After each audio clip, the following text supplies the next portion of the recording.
Welcome back to The Talk tonight. As the Israeli offensive in Gaza continued today, a massive explosion caused huge plumes of smoke to rise over Gaza City. Hamas released video showing militants in tunnels. Red Cross medics came under fire while evacuating casualties in Gaza City. Israeli authorities released video supposedly showing airstrikes at a hospital in Gaza. And as this chaos continues, one of our own photojournalists, Louis Carpel, is there in Israel. He's on a birthright trip with 45 other people.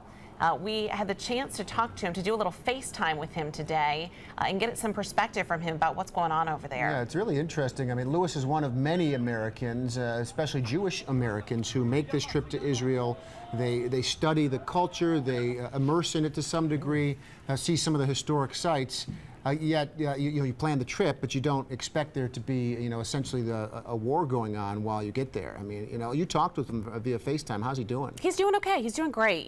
He said that he hasn't really seen any of the violence. They've sort of kept them away from there. They were originally scheduled to go to Tel Aviv, but because of the violence that's going on there, they have now cut Tel Aviv out of their planned stops. They're sort of staying on the eastern side of the country. Well, let's listen to a little bit of what Louis had to say. Part of the trip definitely included, or we're supposed to include, a visit to Tel Aviv for a day or two. The nightlife there is supposed to be amazing, as well as just the city in general and the culture there. It's a must-see city.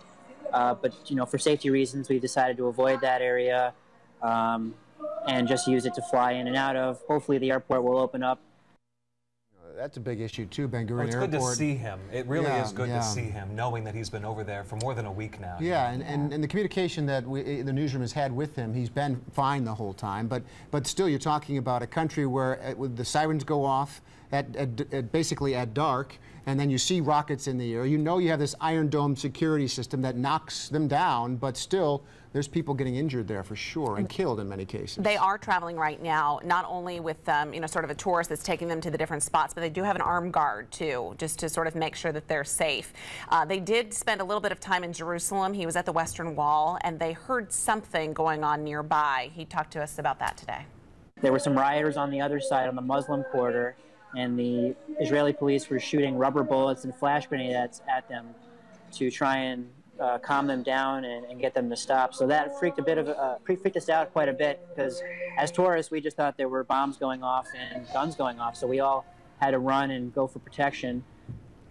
What an incredible balance for a vacation, to take in the history of, they call it a birthright trip for a reason, to take in all of that Jewish history, all the history of the region at large, and then also be faced with so many of these which will be lasting memories that are not the kind that you want on a vacation. Yeah, and clearly Louis, this has meant a lot to him. Here's where he talked about that.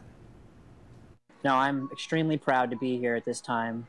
And I think it's important that many of the people I'm with are here as well. We did have a number of people who decided not to come because of what's going on in Gaza. But I think it's important to show that life goes on here. And just quickly on the iPad right now, a look at some of the safety and security measures that this Birthright group is taking. Louis said that, he's been in constant communication with his family on a daily basis, and the group is telling people, stay in touch with your relatives, let them know that you're okay. He said his mom's been a little bit nervous. Yeah, that's what I think of. As all moms are. But he said he's doing okay. Also worth noting that out of Ben Gurion Airport right now, American-based flights are not flying in and out, but he went in on a European airline, so we're hoping that he gets out of there safely and on schedule in the next couple of days or so. So appreciate that coverage from Louis. FaceTime is pretty cool, isn't it? Isn't it amazing talking to him right from Israel tonight? Yeah, sounds great.